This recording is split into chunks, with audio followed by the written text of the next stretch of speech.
Thank you, Dr. Arenas. And thank you for everybody to be here. Congratulations, Daniel and Dr. Arenas, because this meeting is fantastic. A lot of people. Okay, so let's discuss nanotechnology in hair, and these are my disclosures. And one of these disclosures is important for this talk because I'm discussing also a product of the Esser Laboratories I've been consulting with. So why is nanotechnology so interesting and what it is? So nanotechnologies regard nanoparticles, and nanoparticles are particles so small that the size is the size of 1 billion of meter. This is the way to measure. And nanoparticles have been used in different fields of medicines, and they've been used in cosmetics, particularly in the sunscreen market, but also for other purposes. They've been using for diagnosis and also for targeting a certain treatment. For instance, in vaccine, there is a lot of study on how to deliver vaccine through nanoparticles. And if we think at dermatology and you think of cosmetics, a lot of cosmeceuticals are based on this technology. You know, cosmeceuticals are cosmetic products that have medical or drug-like benefits. And as I said, nanotechnology is a big part. And if we look at the patents that many important cosmetic brands have, you see L'Oreal, Procter & Gamble have many patents on nanotechnology, because this is something that really advances delivery of cosmetic products. Here is a list of possible nanoparticles. So there are different nanomaterials that have been used, but I'm going to focus this presentation on those that are more useful for hair. It's important to keep in mind that the size of nanoparticle may be very important for hair follicle delivery. As you see in this slide, nanoparticle, very small nanoparticle, like 230 nanometers, target the sebaceous gland. Instead, larger nanoparticle, up to 640 nanometer, target the bulge region. So depending where you want to deliver the product, the active ingredients, you can choose a different type of nanoparticles. So let's look how nanoparticles are used in the cosmetic industry. For instance, in shampoos, you know, because nanoparticle can optimize the time of contact of the shampoo with the scalp. Usually shampoo is rinsed very fast, so the time of contact is very low. With nanoparticle, you may be able to leave the active ingredients for longer. And, you know, they're used also for the hair shaft, because they may seal moisture within the shaft and then provide a kind of better conditioning. And then nanoparticles are used in some conditioner, both for the hair shaft, so to maintain the conditioning for longer.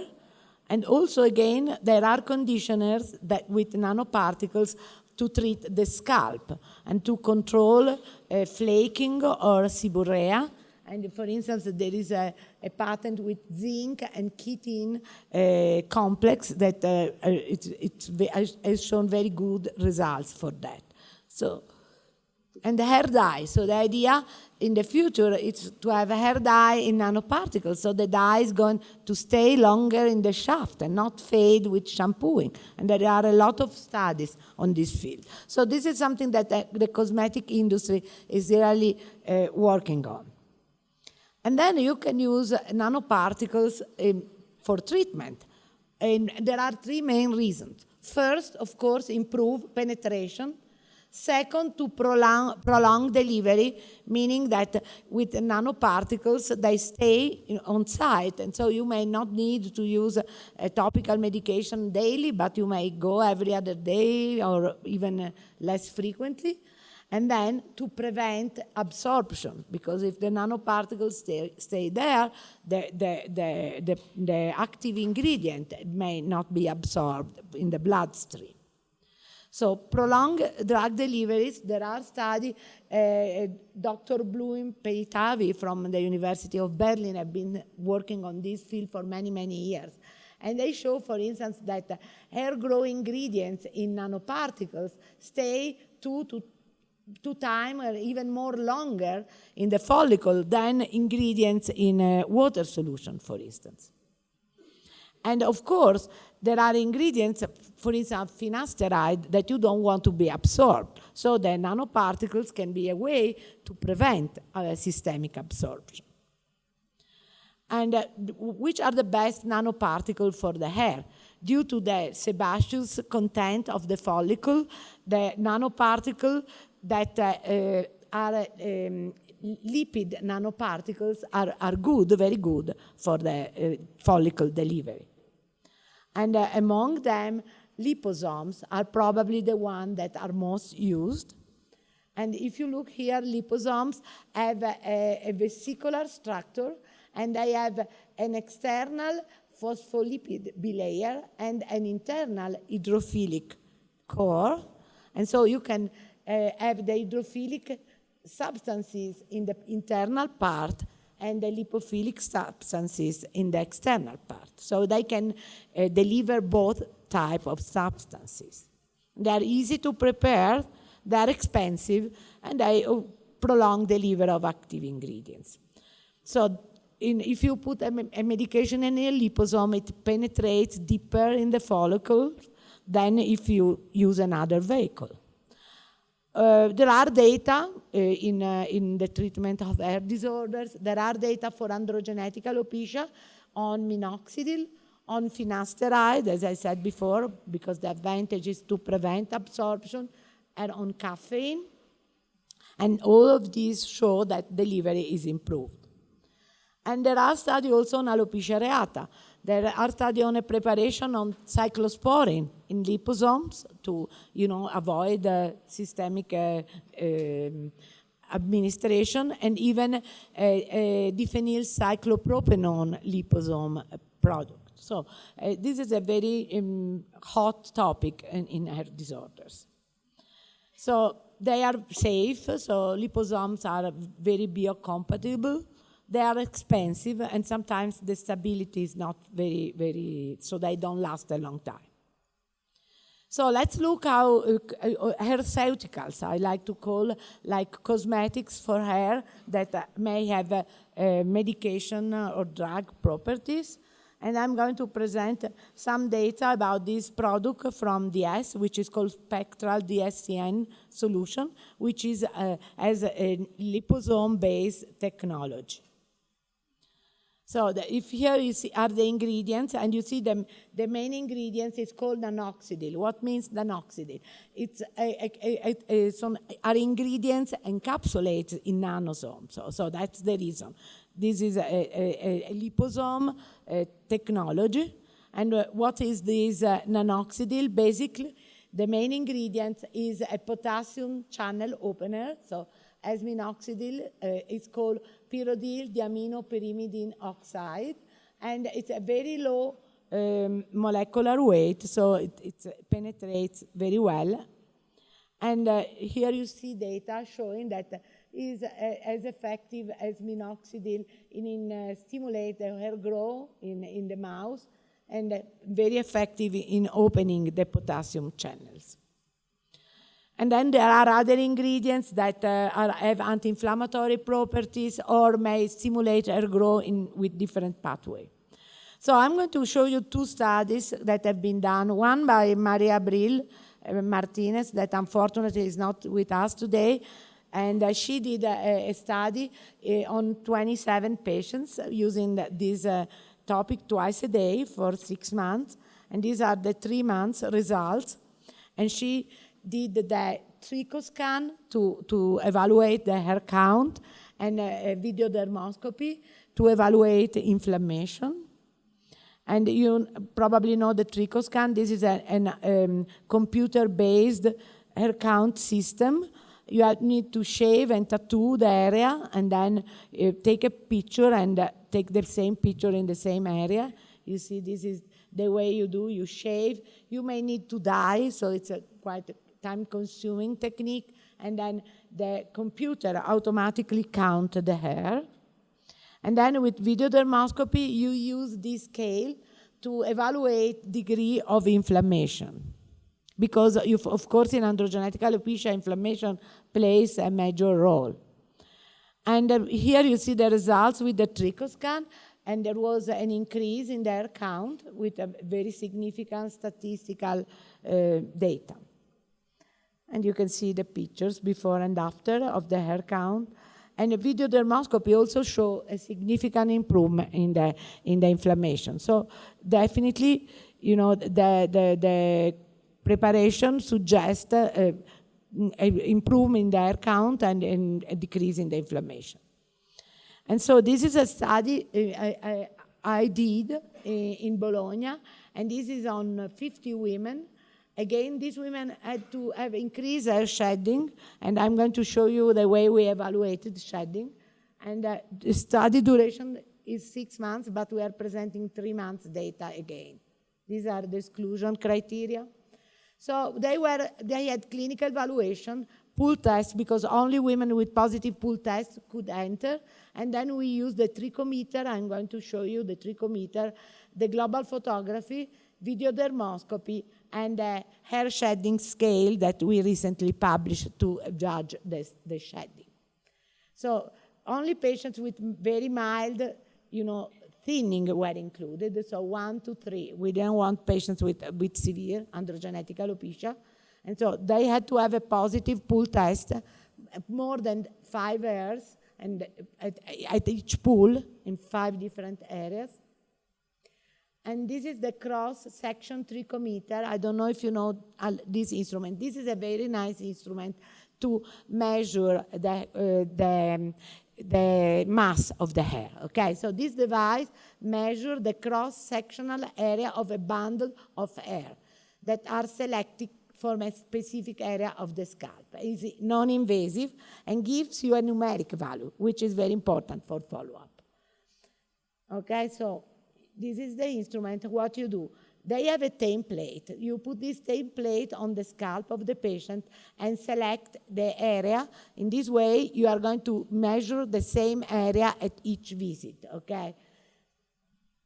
How you do select the area? They give you this kind of a temporary tattoo, and you tattoo the scalp in that area. That you have different number. You choose a number that will be the same number for the same patient.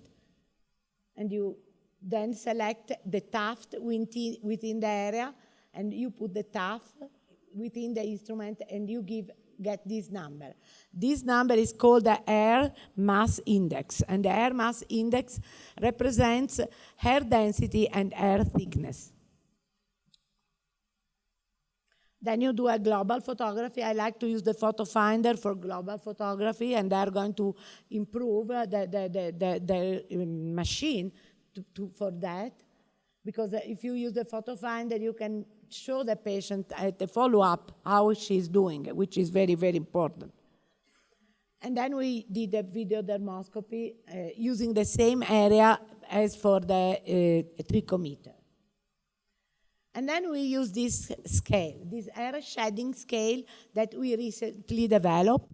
So this hair shedding scale is a visual scale. Sometimes, everybody has patients coming with bags of hair. And when you see those bags of hair, it's very difficult to say, these are a lot, these are normal. And even for patients, it's difficult. Okay? So they have to collect all the hair they shed after a shampoo 2 days before. They have to put the hair in bags and bring it to you, okay? And this is the paper. It's free online. It's from our group. We did publish that very recently. And so here you have like a sample of hair that are in the plastic bag. And here is the scale. So we have 3 scales. We developed 3 scales, one for short hair, one for middle shoulder hair, and one for long hair. And here you have the number. Of course, when you show the patient, you have to show without the numbers, okay? So if you take it from the paper, you have to remove the numbers. Otherwise, they will read the numbers and will cheat a little bit. But in this way, they will point, and sometimes patients complaining that they're shedding a lot, then they pick up 50 hair. So you know they're not really shedding a lot. So this is a very nice way to evaluate hair shedding. So these patients, again, use the spectral DNCN solution twice a day, and we evaluated after 3 months all these parameters. So the hair shedding severity scales, and then they had the patient satisfaction. Here you see the results. So this is the hair shedding scale evaluated by the patient, and there was a significant difference between the beginning and the end of the study. 49 patients completed 3 months, which is very high. And this is evaluated by the investigator. Okay? And there was quite concordance between patient and investigator in the visual scale. Here you see the trichometer results. So there is a significant increase in the hair max index. And this is the difference between the change in the index before and after. And the global photography, you know, the investigator had to decide if the patient was no change, increase, slightly, moderately, or greatly, or decrease, again, slightly. This is the scale that is always used. And you see most patients were unchanged, but we had patients that were moderately increased and even greatly increased. And at the global photography, there was a significant difference between baseline and 3 months treatment. And here you see some pictures, and you can see that there is an improvement in the global photography. Of course, it's 3 months, but you can already see the improvement. And also the videodermatoscopic analysis, we didn't do the count, but now we are going to do, because I know the photo finder had a new tool to manually count. And the subjects were happy about the treatment, you know, and was very well tolerated. Only few subjects had burning or itching. So I think these results are promising, and this study really show a way of do a good study in terms of evaluation. I believe it's very important to have different techniques that evaluate different parameters regarding shedding and also increase in the thickening and increase in the number. And so nanotechnology is really an emerging field in all fields of medicine, largely utilizing dermatologists. And so cosmeceuticals and hairceuticals, because we do definitely have cosmetic products that can affect hair growth.